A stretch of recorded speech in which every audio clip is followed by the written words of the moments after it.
Morning student, हम बात कर रहे थे कृष्णा सोबती के द्वारा लिखा गया अध्याय मियाँ नसीरुद्दीन, जिसमें उसने किस तरह से एक नानबाई के व्यक्तित्व को, उसके जीवन के घटनाक्रम को, उसके पारिवारिक इतिहास को उभारने का प्रयास किया।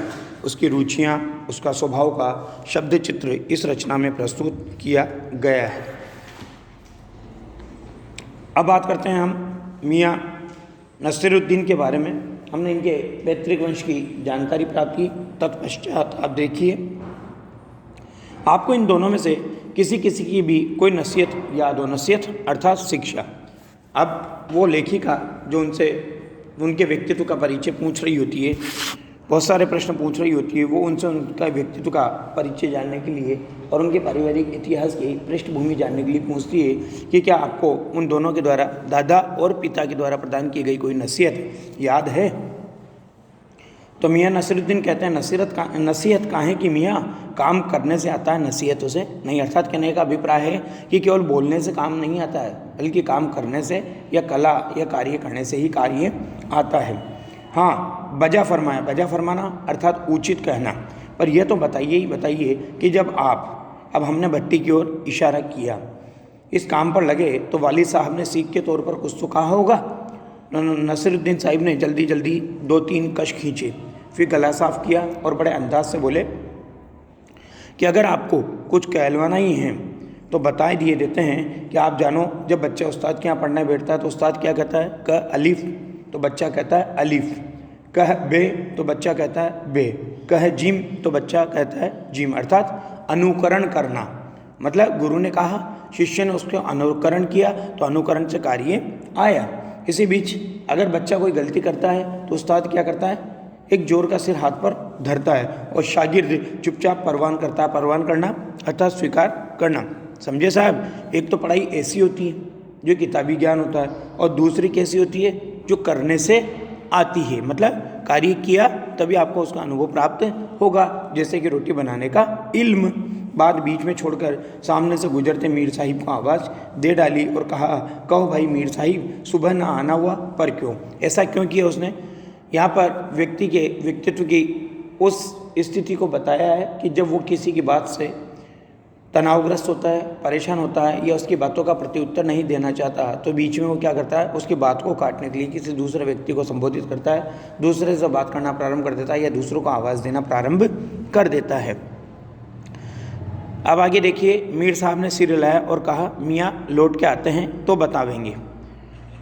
तब लेखिका ने फिर दूसरा प्रश्न छोड़ दिया कि आप दूसरी पढ़ाई की बाबत कुछ कह रहे थे ना।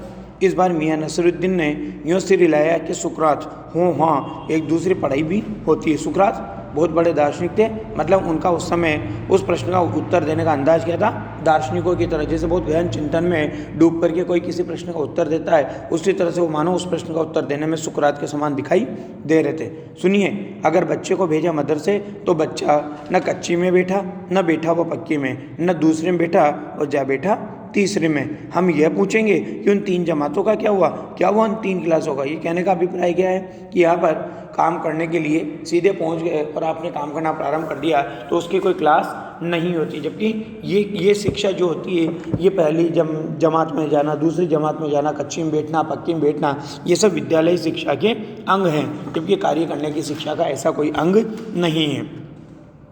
अपना ख्याल था कि मियाँ नसीरुद्दीन नानभाई अपनी बात का निचोड़ भी निकालेंगे, पर वो हम ही पर दागते रहे यानी लेखिका के प्रश्नों के उत्तर में उसने उत्तर नहीं दिया, बल्कि उसके ऊपर उल्टा प्रश्न दागता रहा, छोड़ता रहा, उससे पूछता रहा, आप ही बताइए उन 2-3 जमातों का हुआ क्या? तो लेखिका कहती है कि ये बात मेरी समझ के तो बाहर है। इस बार शाही नानभाई मियाँ कल्लन के पोते अपने बच्चे कुचे दांतों से खिलखिला के हंस दिए। बच्चे कुचे दांतों का आधार क्या बताया यहाँ पर, उसकी बुजुर्ग अवस्था को। क्या मतलब मेरा क्या साफ न था? लो साहिबो, अभी साफ हुआ जाता है, जरा सी देर को मान लीजिए। हम बर्तन धोना नहीं सीखते, हम भट्टी बनाना नहीं सीखते, भट्टी को आँच देना नहीं सीखते, तो क्या हम सीधे सीधे नानभाई का हुनर सीख जाते? कहने का अभिप्राय यहाँ पर यह है कि वो बता रहा है कि सबसे पहले हमसे बर्तन धुलवाए गए, फिर हमें भट्टी बनाना सिखाया गया, फिर भट्टी में आग कैसे दी जाती है, कितनी दी जाती है, उसका मतलब समझाया गया, वो चीज़ सिखाई गई। उसके बाद हमें रोटी बनाने का इल्म प्राप्त हुआ।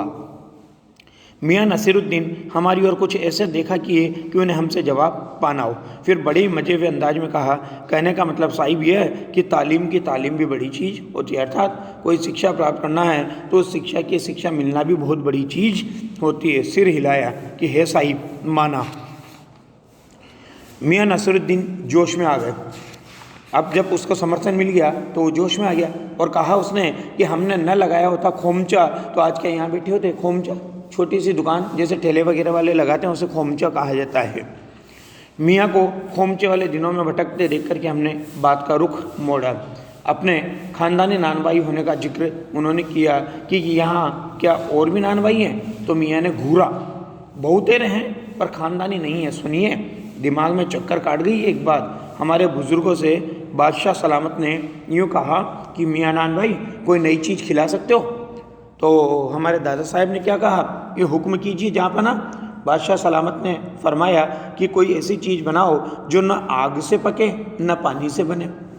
क्या उनसे बनी ऐसी चीज़? क्यों ना बनती साहिब, बनी और बादशाह सलामत ने खूब कही और खूब सराही। लगा अब लेखिका को लगा कि हमारा आना कुछ रंग लाया चाहता है, मतलब इसे जो चीज़ जानना चाहती है वो प्राप्त हो जाएगा। तो बेसब्री से पूछा वह पकवान क्या था, कोई खास ही चीज़ होगी। तो मियाँ कुछ देर सोच में खोए रहे। सोचा पकवान पर रोशनी डालने को है कि नसीरुद्दीन साहिब बड़ी रुखाई से बोले, यह हम ना बतावेंगे। ऐसा क्यों कहा?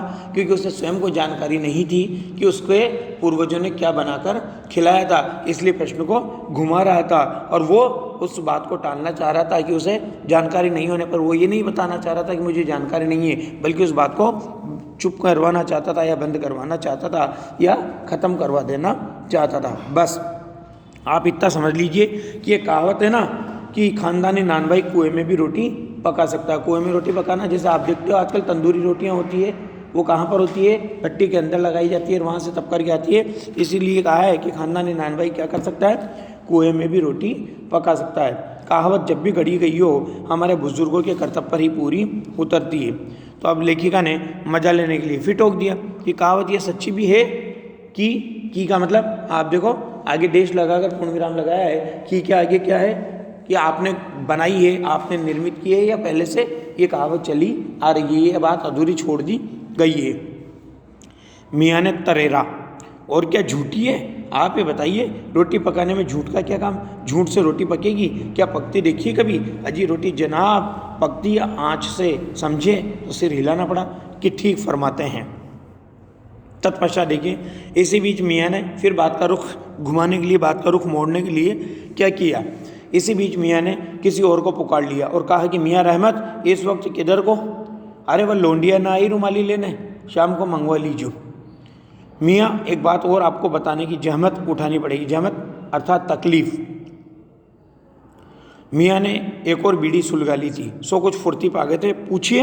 अरे बात ही तो पूछिएगा, जान तो न ले लेवेंगे, उसमें भी अब क्या देर, 70 के हो चुके। फिर जैसे अपने से ही कहते हो वालिद मरहूम तो कूच किए है ना, वालिद मरहूम तो स्वर्गवासी हो गए, पर 80 पर क्या मालूम हमें इतनी मोहलत मिले ना मिले, अर्थात हमें उम्र का अवसर प्राप्त हो या ना हो, हमारी उम्र ज़्यादा बड़ी हो या ना हो, या हम 80 भी पहुँचें या ना पहुँचें।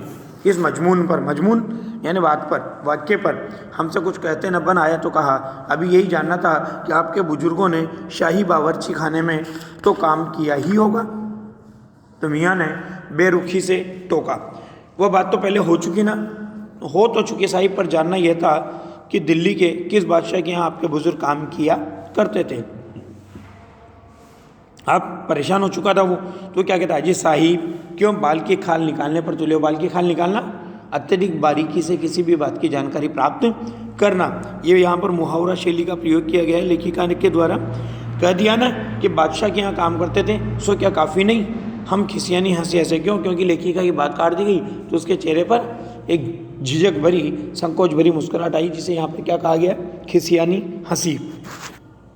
है तो काफ़ी, पर जरा नाम लेते तो उसे वक्त से मिला लेते। मतलब ये जानना चाहती थी कि ये जो बोल रहा है ये बात सत्य है या नहीं। इतिहास में जिन बादशाहों का वर्णन है उस समय से इनके परिवार का मेलजोल था या नहीं था, इस बात की जानकारी लेखिका प्राप्त करना चाहती थी।